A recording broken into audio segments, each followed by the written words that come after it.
Assalamualaikum warahmatullahi wabarakatuh. Saya Ahmad Yogi dari kelompok 1 ingin menjelaskan atau mempresentasikan PowerPoint kami tentang konsep dasar perkembangan peserta didik. Langsung saja. Pertama, hakikat perkembangan.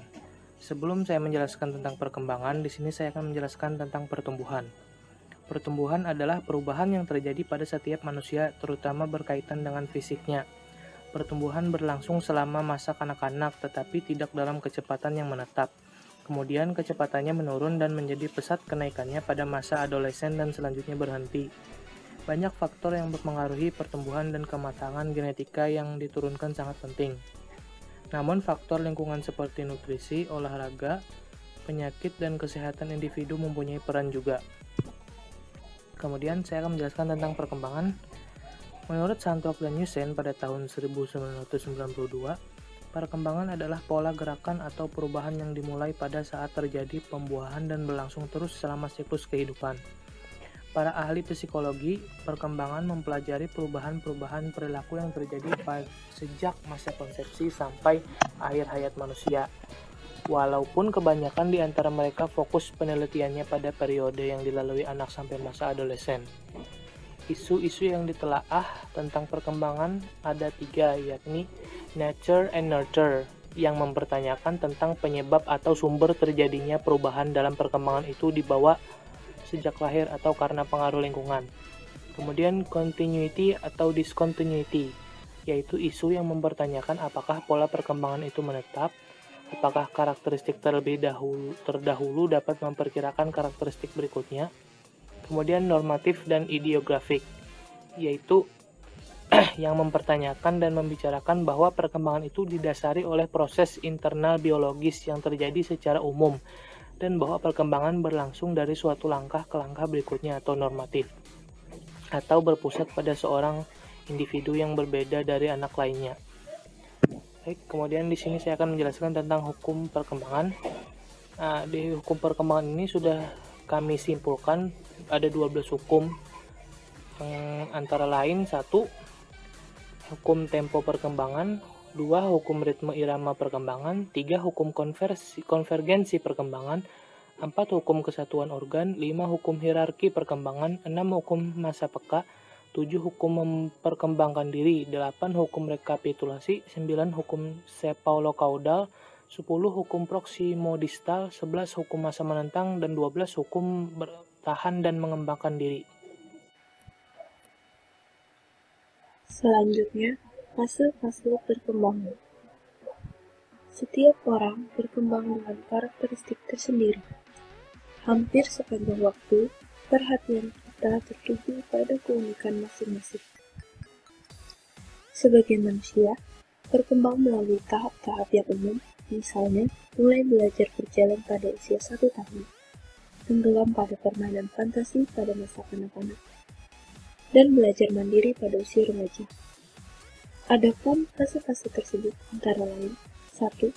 Fase pranata atau masa kandungan adalah waktu yang terletak antara masa pembuahan dan masa kelahiran. Kedua, fase bayi adalah saat perkembangan yang berlangsung sejak lahir sampai 18 atau 24 bulan. Ketiga, fase kanak-kanak.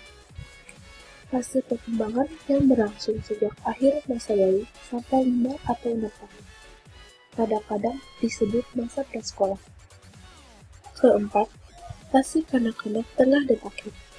Fase perkembangan yang berlangsung sejak kira-kira umur 6 sampai 11 tahun sama dengan masa usia sekolah dasar.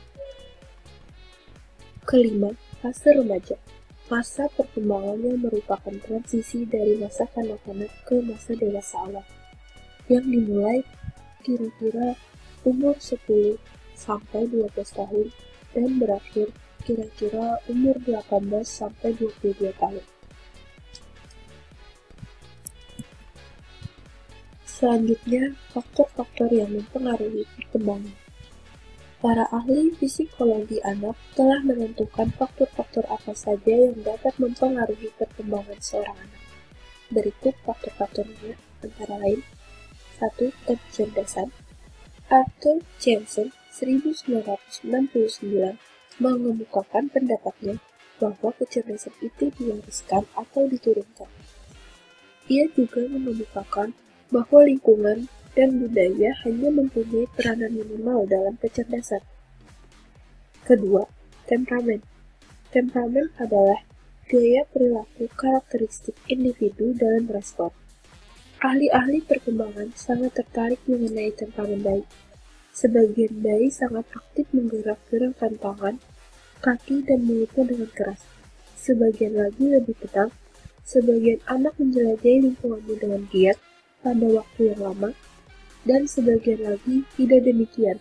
Sebagian bayi merespon orang lain dengan hangat, sebagian lagi pasif dan acuh tidak acuh. Yang terakhir, kesimpulan. Perkembangan adalah pola gerakan atau perubahan yang dimulai pada saat terjadi pembuahan dan berlangsung terus selama siklus kehidupan. Persamaan pertumbuhan dan perkembangan yakni keduanya merupakan proses perubahan progresif, maksudnya berjalan secara bersamaan dan bersifat maju, meningkat, dan menjadi lebih baik. Perbedaan pertumbuhan dan perkembangan ada pada sifat perubahan, yakni pada pertumbuhan perubahan bersifat kuantitatif, sedangkan pada perkembangan perubahan bersifat kualitatif fungsional. Dan aspek yang berubah adalah aspek fisik saja, sedangkan pada perkembangan aspek yang berubah adalah aspek fisik dan psikis. Terdapat banyak hukum-hukum dalam perkembangan. Fase-fase perkembangan sangat penting diketahui oleh tenaga pengajar agar bisa mengetahui dan memahami seorang peserta didik. Tenaga pengajar pun harus mengetahui pula faktor-faktor apa saja yang mempengaruhi perkembangan seorang peserta didik agar nanti bisa menghadapi peserta didik tersebut secara utuh. Sekian dari kelompok 1, mohon maaf apabila ada kesalahan. Terima kasih. Wassalamualaikum warahmatullahi wabarakatuh.